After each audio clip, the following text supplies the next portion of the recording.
alas 12. Digid ko mangawan anang mulabang sa alas 12. Kuto bargyunta sa alas 12. Apan sa dili pa ako kamuhangyoon mga kaigsunan sa pagdugo sa atong mga ulo alang sa paghangyo sa atong Ginoo. Mahigugmaon ang mga Dios dalay ko ikaw sa walay katapusan. Dako ang among pagpasalamat diha kaning o Dios nining mga orasa. Nga imo kaming gitigom nining balay alakwanan aron sa pagdayeg ug pagsimba diha kanimo sa espiritu sa kamatuoran.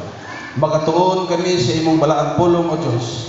Ihatag kanamo ang pinasahi nga kaalam nga langit nun namo kining masabtan sa ngalan ni Jesus. Amen. Sa gibasa kaganina sa atong igsuon mga kaigsuonan, sa Marcos kapitulo 11 versikulo 22. Di ta maglangan mga kaigsuonan kay jutay na lang ang atong oras. Kunya medyo matabasig mataas ta, malapas ta.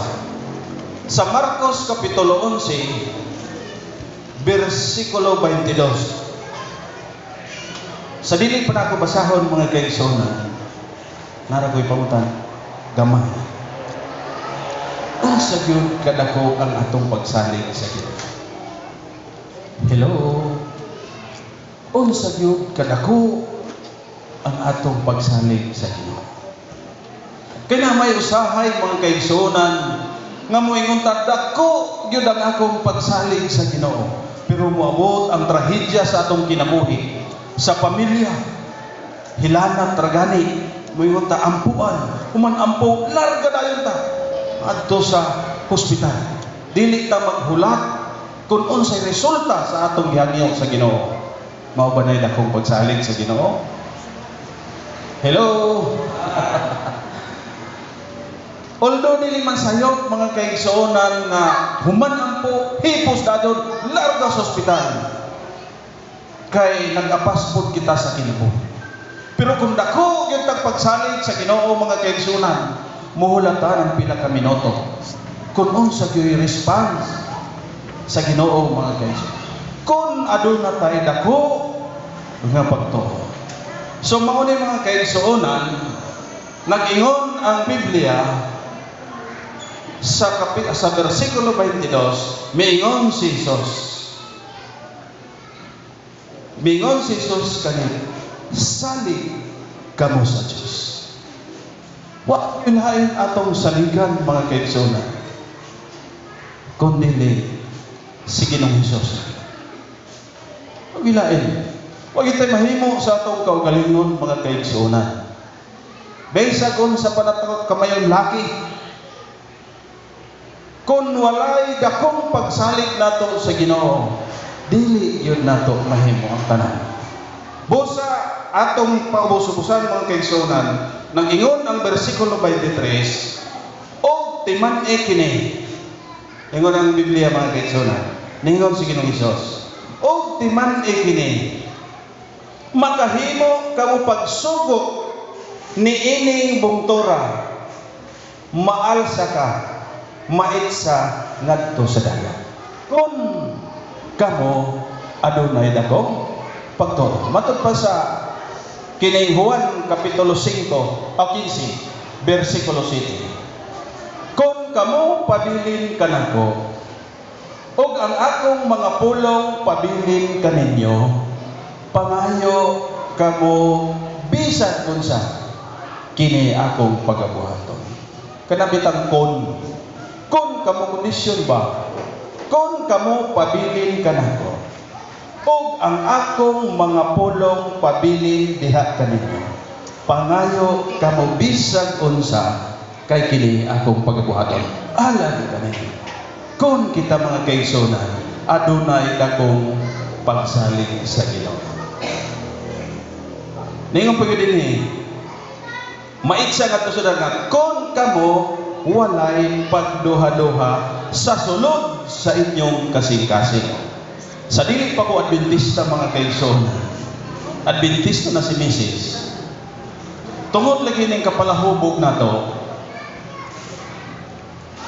siguro bukid niya panlantaw para nako. Bukid. Makahimo ba tag bukid mga kaigsuonan pagtudlo nga Ikaw bukid, mubalhin ka dito sa dagat. Mahimo ba na to na? Hello? Mahimo, pero dili mo balhin. Kung sa may bukid sa atong kinabuhi, mga kaigsonan.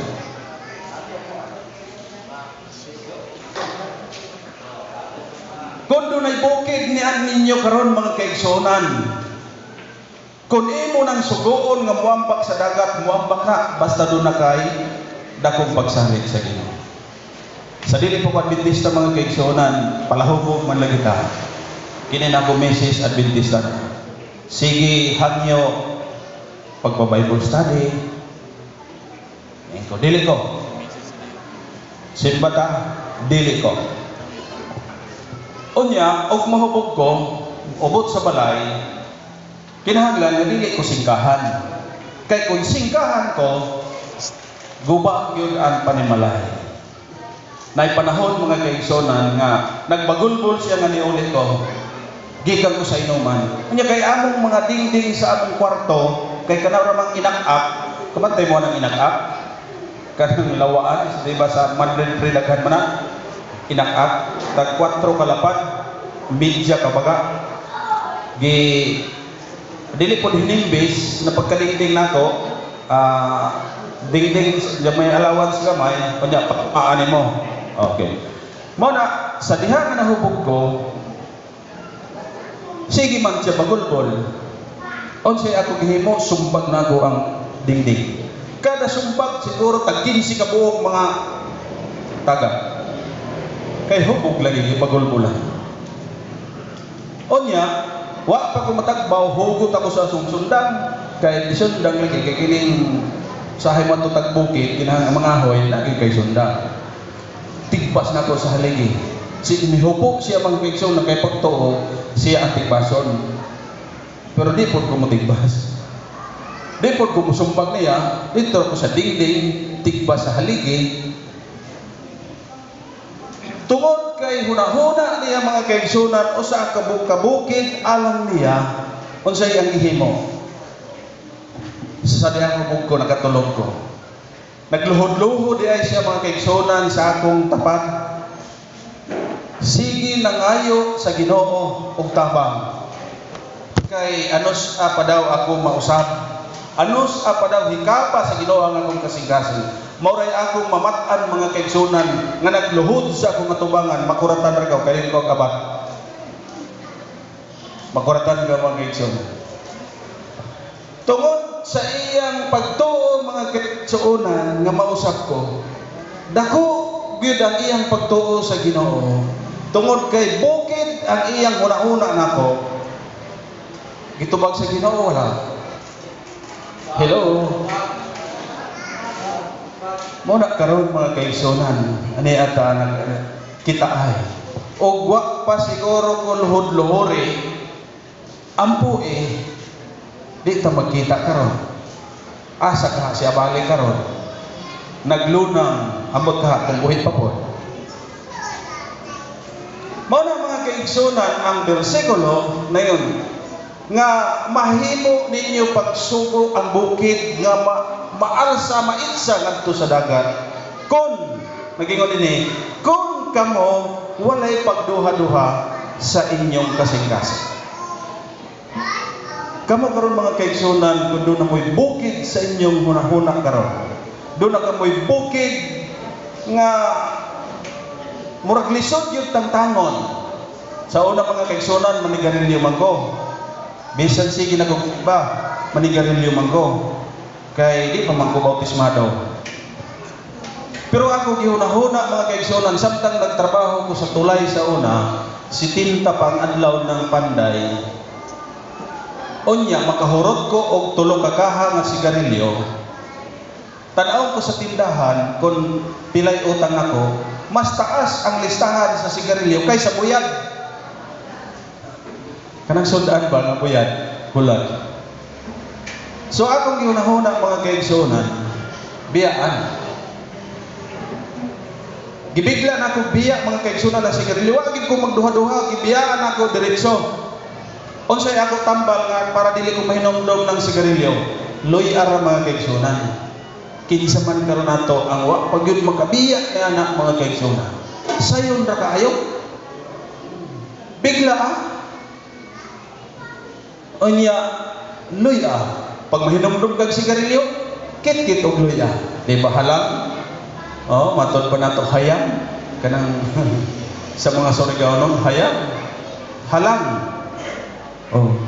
Mawala na kana man kaigsunan. Kung kita adunay dakong pagtuo. Kung kamo walay pagduha-duha sa sulod sa inyong kasing-kasing. O nagtuo nga mahimo ang inyong gisulti, mahimo gayon din. Way imposible sa Ginoo mga kaigsuonan.